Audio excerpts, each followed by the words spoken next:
Assalamualaikum warahmatullahi wabarakatuh. Salam Spirit Smart Success. Bagaimana kabar Ananda sekalian? Semoga selalu dalam kondisi baik ya.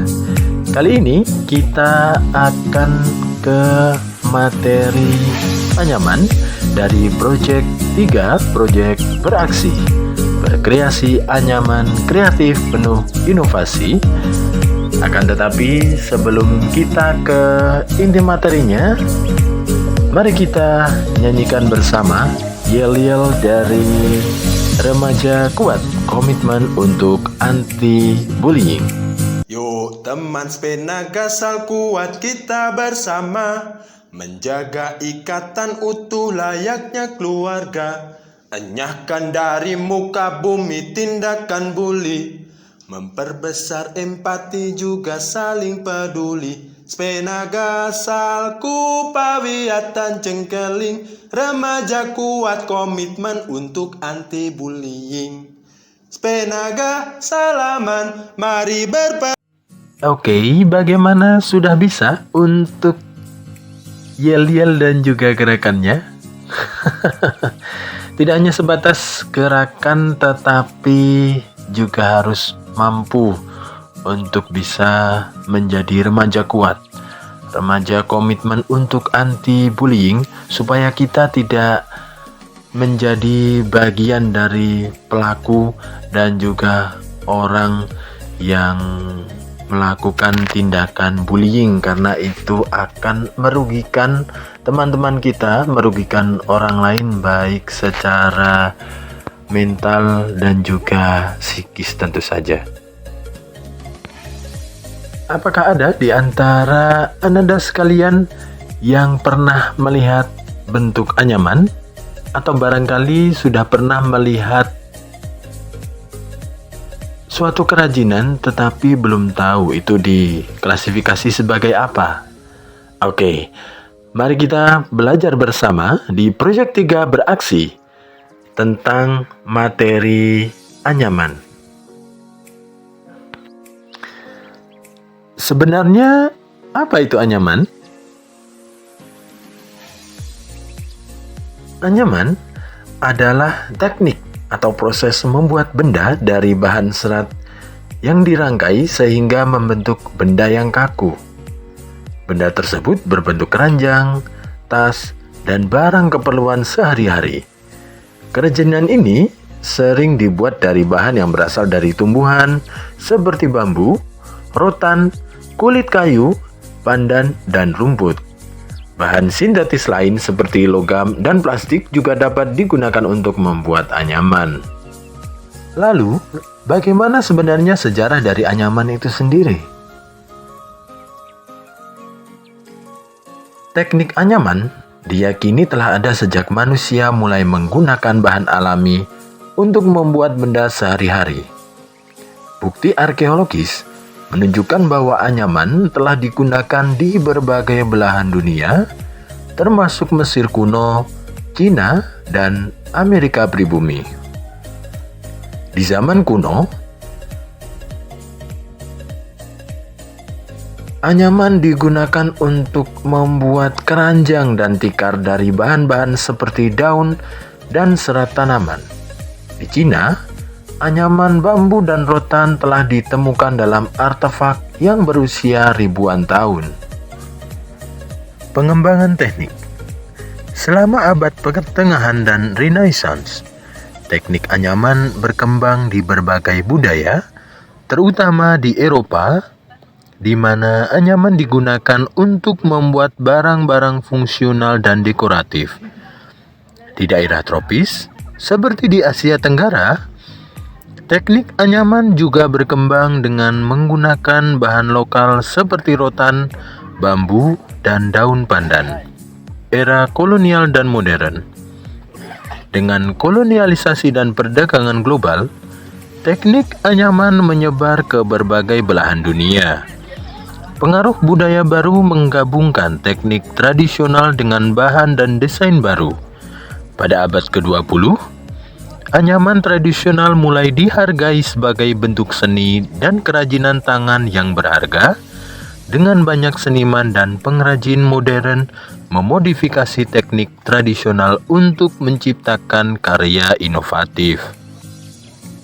Secara keseluruhan, sejarah anyaman adalah refleksi dari kreativitas manusia dan adaptasi terhadap lingkungan serta sumber daya yang tersedia, menjadikannya teknik kerajinan yang kaya dan bervariasi. Anyaman kontemporer saat ini, anyaman masih sangat relevan, baik sebagai kerajinan tangan tradisional maupun seni modern. Banyak pengrajin dan desainer kontemporer yang terus mengeksplorasi teknik anyaman untuk menciptakan barang-barang yang inovatif dan estetik. Anyaman juga menjadi bagian dari upaya pelestarian budaya dan keterampilan tradisional. Indonesia sebagai negara yang kaya mempunyai erat kaitan dengan kerajinan anyaman. Setiap daerah di Indonesia sering memiliki teknik dan bahan anyaman yang unik, mencerminkan kekayaan alam dan budaya lokal. Adapun contoh studi kasus tentang penggunaan teknik anyaman dalam budaya dan konteks sosial yang berbeda, seperti anyaman daun pandan di Bali, bahan dari daun pandan dan rotan, dengan produk keranjang, tikar, tas, dan hiasan. Anyaman daun pandan digunakan dalam berbagai upacara adat dan perayaan. Produk anyaman ini sering menjadi bagian dari persembahan kepada dewa-dewa dalam upacara keagamaan. Anyaman merupakan bagian integral dari kehidupan sehari-hari masyarakat Bali. Teknik ini juga mencerminkan keterampilan dan dedikasi para pengrajin yang seringkali turun-temurun dalam keluarga. Teknik anyaman di Bali menunjukkan bagaimana kerajinan tangan berfungsi sebagai media ekspresi budaya dan keagamaan. Proses anyaman tidak hanya sekadar menghasilkan barang-barang fungsional, tetapi juga memiliki nilai spiritualitas dan simbolis. Contoh-contoh berikut ini merupakan kerajinan anyaman yang khas dari berbagai daerah di Indonesia yang menggunakan bahan baku bambu. Di Bali, anyaman bambu sering digunakan untuk membuat barang-barang seperti keranjang, topi, dan tempat penyimpanan. Anyaman ini biasanya memiliki pola yang rumit dan estetis. Di Jawa Barat, anyaman bambu digunakan untuk membuat berbagai macam barang, termasuk tempat tidur dan peralatan rumah tangga. Tekniknya sering melibatkan pola yang sederhana namun kuat dan fungsional. Anyaman rotan. Di Sumatera Selatan, rotan banyak digunakan untuk membuat kursi, meja, dan berbagai perabotan lainnya. Anyaman rotan sering dipadukan dengan kayu untuk menciptakan produk yang estetik dan tahan lama. Di Kalimantan, anyaman rotan juga digunakan untuk membuat keranjang, tas, dan perhiasan. Teknik anyaman rotan di sini seringkali memanfaatkan pola yang beragam dan menarik. Anyaman daun pandan di Bali dan Lombok. Daun pandan banyak digunakan untuk membuat anyaman dalam bentuk tikar, keranjang, dan tas. Teknik anyaman ini sering melibatkan pola-pola yang rumit dan berwarna-warni. Di Nusa Tenggara Timur, daun pandan juga digunakan untuk membuat berbagai barang yang khas, termasuk aksesoris dan hiasan. Anyaman tenun ikat di Nusa Tenggara Timur terkenal dengan pola dan desainnya yang khas. Teknik anyaman ini melibatkan proses ikat sebelum proses pewarnaan benang, menciptakan pola yang unik pada kain. Di Sumbawa, anyaman tenun ikat Sumbawa memiliki pola yang khas dan sering digunakan untuk membuat pakaian tradisional dan sarung. Anyaman dari daun kelapa. Di Sulawesi, daun kelapa digunakan untuk membuat berbagai barang anyaman seperti tikar dan keranjang. Teknik ini sering diterapkan dalam kehidupan sehari-hari dan perayaan adat. Anyaman kain dan batik. Di Yogyakarta dan Solo, batik adalah teknik anyaman kain yang menggabungkan teknik pewarnaan dan pola yang khas. Batik Jawa terkenal dengan motifnya yang kompleks dan warna-warna yang kaya. Kerajinan anyaman tentu memiliki pengaruh dalam hal sosial dan budaya, karena kerajinan anyaman di Indonesia tidak hanya merupakan bentuk seni, tetapi juga memiliki nilai sosial dan budaya yang mendalam. Setiap teknik anyaman biasanya memiliki makna simbolis dan sering digunakan dalam upacara adat, perayaan, dan kegiatan sehari-hari.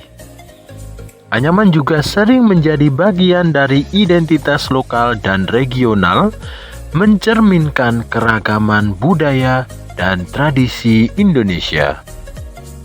Fungsi anyaman. Fungsi fungsional.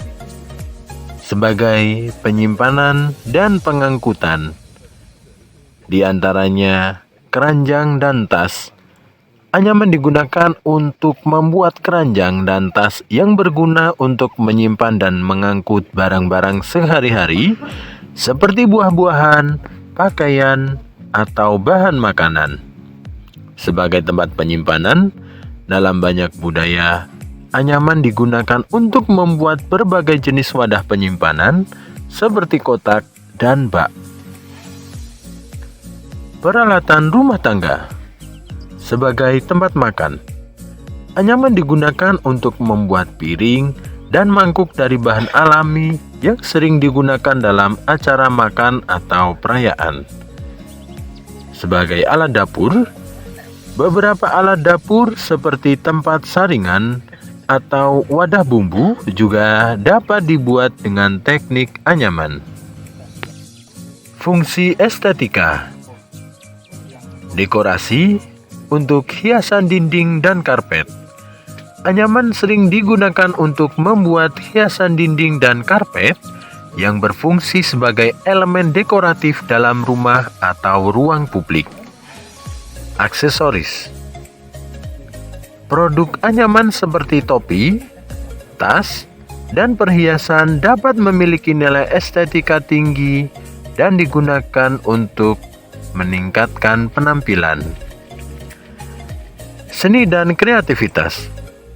Sebagai karya seni, anyaman bisa menjadi bentuk seni yang menggabungkan teknik tradisional dengan desain modern untuk menciptakan karya-karya yang unik dan menarik.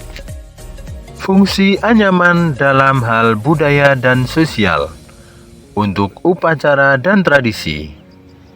Sebagai pakaian tradisional, di banyak budaya, anyaman digunakan untuk membuat pakaian tradisional yang dikenakan dalam upacara adat atau perayaan. Contohnya, termasuk kente dari Ghana atau sarung tenun ikat dari NTT. Persembahan dan ritual. Produk anyaman seperti tikar dan keranjang sering digunakan dalam ritual keagamaan dan persembahan, terutama dalam budaya yang menghargai kerajinan tangan sebagai bagian dari upacara spiritual.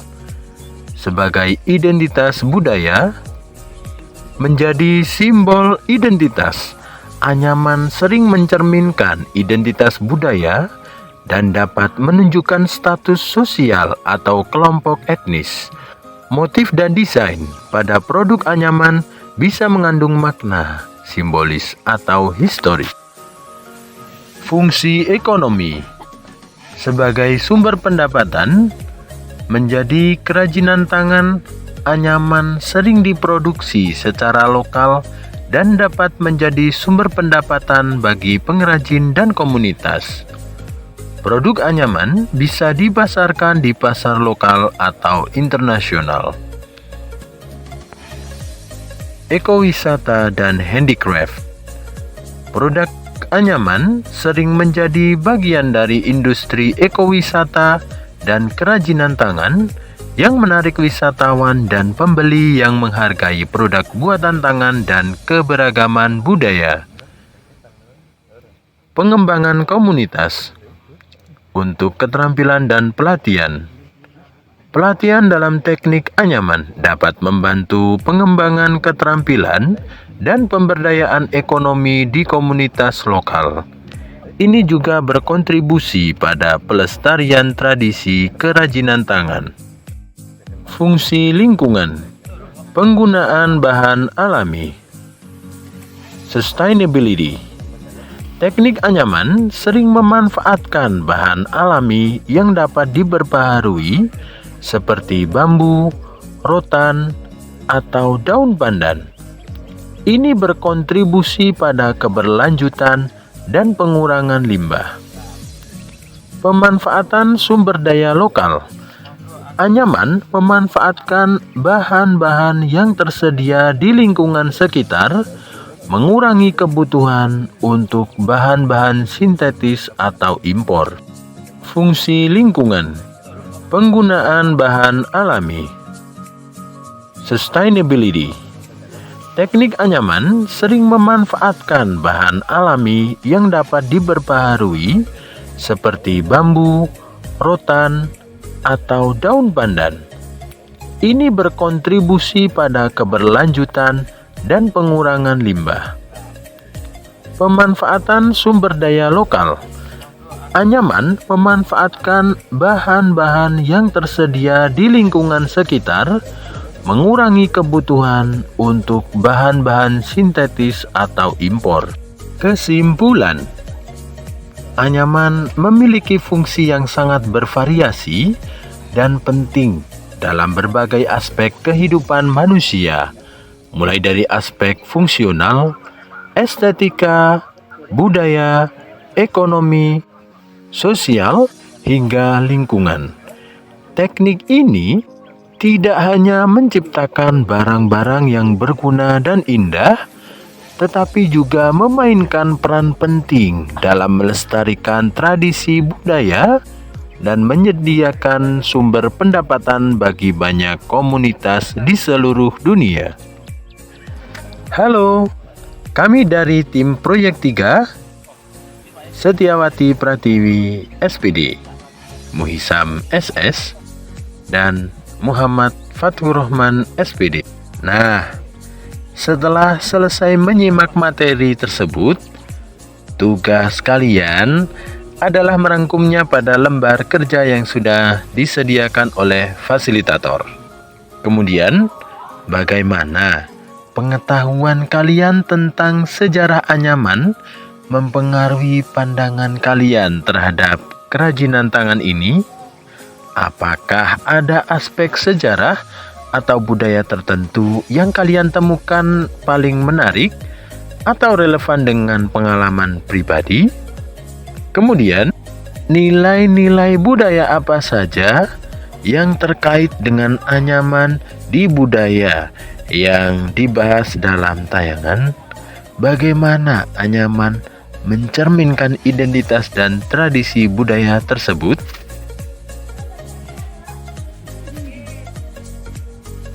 Silakan diselesaikan ya.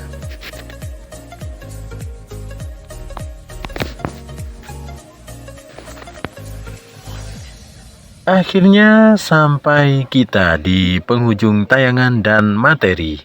Terima kasih.